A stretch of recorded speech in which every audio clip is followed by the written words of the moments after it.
Since the dawn of history, humanity has been haunted by questions. Where did we come from? What forces shaped us? And what lies beyond the veil of the seen world?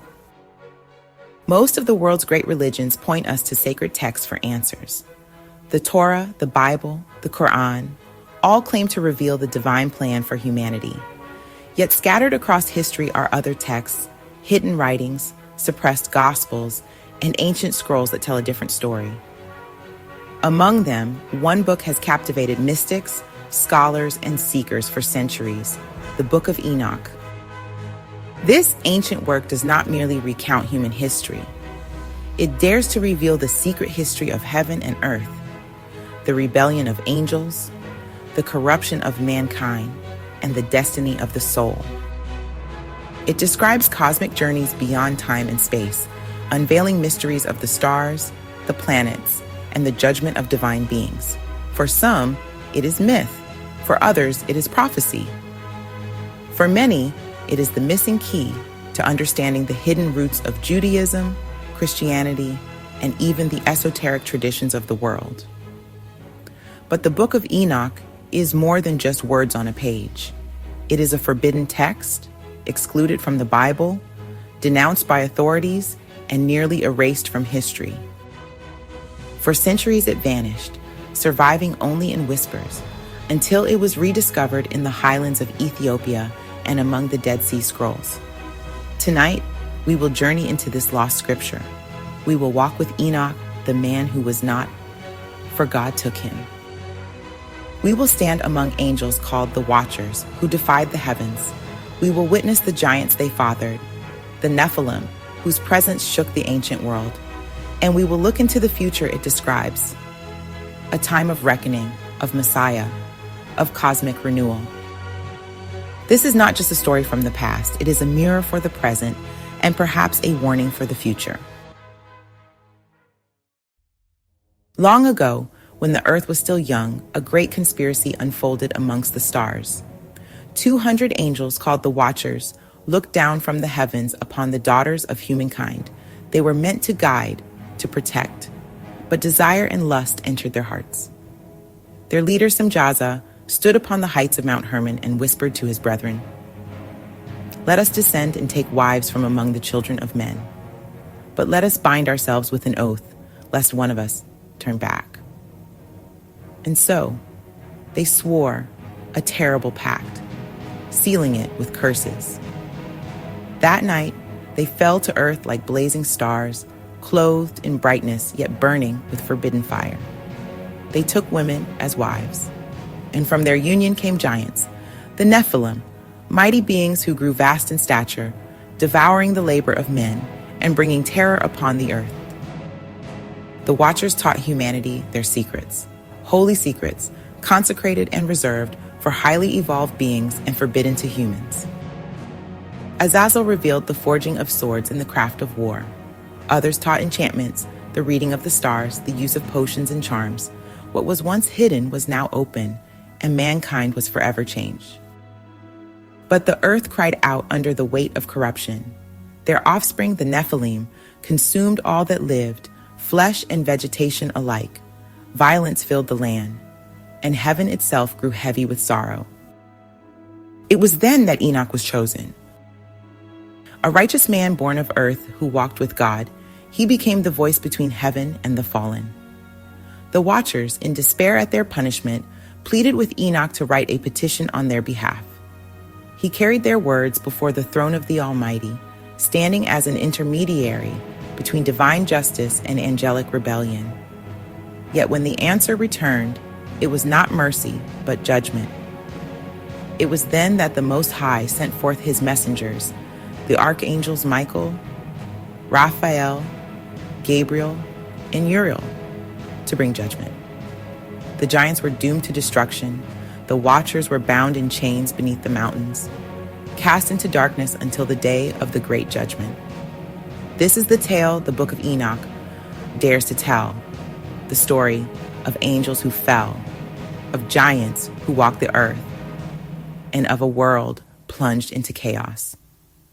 But what is this strange book, and why was it hidden from the world? To answer, we must journey into history, to to uncover the mystery of a forbidden text. For nearly 1,000 years, the Book of Enoch disappeared from Western memory. Church fathers like Augustine and Jerome condemned it as heretical.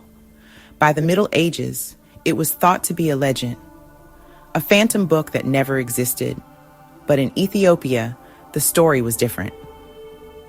The Ethiopian Orthodox Church preserved the text as scripture, translating it into Ge'ez, their sacred language. There, Enoch remained alive.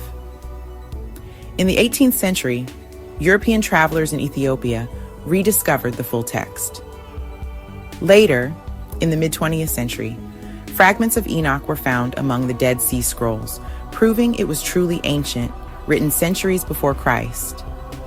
This rediscovery shook the academic world. Suddenly, scholars had a window into a forgotten stream of Judaism, a tradition of angels, visions, and cosmic mysteries that had profoundly influenced early Christianity. But beyond history, what does the Book of Enoch mean for us today? For mystics, the book is a map of spiritual ascent. Enoch symbolizes the human being who transcends mortality, who walks so closely with the divine that he is lifted into higher dimensions. His transformation foreshadows the destiny of all souls, that is to awaken, ascend, and unite with the eternal. The story of the Watchers is also symbolic. It warns of the dangers of knowledge divorced from wisdom. Technology, power, and science without spiritual grounding can corrupt and destroy. Is this not the very dilemma of our modern age, as humanity holds powers of destruction and creation unlike ever before? Their lust for the mortal, when they were indeed immortal, was an affront to their station within the sonship of God. In Gnostic thought, Enoch is a revealer, a bringer of hidden truths. In Hermeticism, he echoes Hermes Trismegistus, who taught secret wisdom to humanity. And in modern times, some see in the Watchers and Nephilim the shadows of ancient alien encounters, beings who descended, mingled with humanity, and left echoes in our myths. Enoch's visions remind us that reality is more vast, more layered than we often perceive. That humanity stands between heaven and earth, between angel and beast, capable of rising or falling, depending on how we use what we have been given. We are told he lived 365 years, walked with God, and then was no more, for God took him. Unlike Adam, Noah, or Abraham, Enoch has no great story, no sweeping narrative, just a sudden, enigmatic disappearance. The Book of Enoch fills the silence with grandeur. It portrays Enoch as a prophet and a scribe of heaven, chosen to witness the workings of the cosmos. He is lifted into celestial realms, shown visions of angels, stars, and divine judgment. In later Jewish mysticism, Enoch becomes even more than a man. Some traditions say he was transformed into the angel Metatron, the great heavenly scribe who stands before God's throne. In this light, Enoch is not just a patriarch of the past. He is a prototype of the human potential to ascend, to become divine, to merge with the higher realms. Perhaps the most startling portion of the Book of Enoch is the tale of the Watchers. These angels, assigned to watch over humanity, descended to earth falling into lust and mortal desire. 200 angels conspired to abandon their heavenly station. From their union were born the Nephilim, giants of tremendous size and strength, who devoured the earth's resources and spread aggression and violence. But the Watchers did more than corrupt through lust. They shared forbidden knowledge. One taught metalworking and weapons, another taught enchantments, another revealed the secrets of astrology, of plants, of the heavens. Civilization advanced, but at a cost. Knowledge without wisdom unleashed destruction, vanity, and war. Here lies a theme echoed in countless myths: the gods who fall, the titans who rebel, the demigods who walk among men. In Greek myth, Prometheus steals fire from Olympus. In Mesopotamia, the Apkallu bring wisdom from the gods. In nearly every culture, there is a warning that what is divine may become dangerous when handed down too soon. Were these stories metaphor or memory? Were the Watchers symbols of human temptation? Or were they, as some modern theorists suggest, actual beings who visited Earth in ancient times? The Book of Enoch leaves us with questions as vast as the heavens themselves. Enoch does not merely recount the sins of angels and giants, he is shown visions of their judgment. God commands the archangels Michael, Raphael, Gabriel, and Uriel to act. And so, the Watchers are bound in chains and cast into pits of darkness to await the final judgment. Their hybrid offspring, the Nephilim, along with most of humanity, are wiped from the earth by the Great Flood. But Enoch also witnesses cosmic revelations. He is taken on journeys beyond the earth, where he sees the storehouses of the winds, the treasuries of snow and hail, the movements of the heavenly bodies. He learns of the cycles of the sun and moon, the pattern of stars, the very architecture of the universe. This is not simply myth. Many scholars note that Enoch's cosmology reveals a sophisticated understanding of astronomy for its time. Some mystics believe it encodes not only sacred geometry, but a map of the universe including the outer cosmos and inner soul alike. And woven into these visions is a prophecy that a Messiah, the Son of Man, who will come with angels to judge the wicked and reward the righteous. Centuries later, these words would echo in Christianity's vision of Christ. The Book of Enoch is a paradox.